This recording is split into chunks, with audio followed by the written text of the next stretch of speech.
Hi everyone, అందరూ ఎలా ఉన్నారు? బాగున్నారా? నిన్న అంటే సండే రోజు శ్రీశ్రీ హోటల్ బైపాస్ రోడ్లో ఉన్న హోటల్లో ఒకటి వంటల ప్రోగ్రాం జరిగిందనమాట. దాంట్లో నేను అత్తయ్య పాల్గొన్నాం. ఎంత ఖమ్మంలో ఉన్న లేడీస్ అందరూ అక్కడే ఉన్నారనిపించింది. 220 టైప్ ఆఫ్ వెరైటీ ఫుడ్స్ చేశారంట. తిన్నోళ్ళకి ఎలా ఉందో తెలియదు కానీ చూసినందుకు నేనే షాక్ అయ్యా. నేనైతే కాజు చికెన్ కర్రీ తీసుకెళ్ళాను. అంటే అత్తయ్య చేసి నాకు ఇచ్చారనమాట. చాలా బాగా కుదిరింది. అందరూ తిన్నారు, మస్తుందని చెప్పారు. మాకు మిగలని కూడా మిగలలేదనమాట. నేనేమో కాజు చికెన్ కర్రీ, అత్తయ్య ఏమో చేపల పులుసు, మా ఆయన్ని కూడా ఇన్వాల్వ్ చేసాము. మా ఆయనకేమో ఏమి ఇచ్చామంటే చేపలది ఉంటుంది కదా, దాన్ని ఫ్రై చేసాము. అదే జనాన్ని ఫ్రై చేసి తనకి ఇచ్చామన్నమాట. నా ఫుడ్ అయితే, నా చికెన్ కర్రీ అయితే మస్తు ఉంది. అందరు తిన్నారు, కాకపోతే మాకు ప్రైజ్లు ఏం రాలేదు.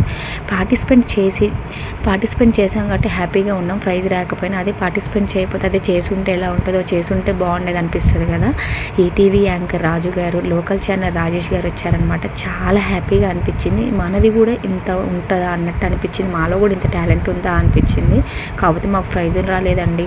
మీరు కూడా పార్టిసిపేట్ చేసి ప్రైజులు రాకపోతే వాళ్ళని తిట్టుకుంటూ మీకు మీరే సర్ది చెప్పుకొని ఉంటారా? ఉంటారు. కామెంట్ చేయండి. అంతే. వీడియో. Bye friends.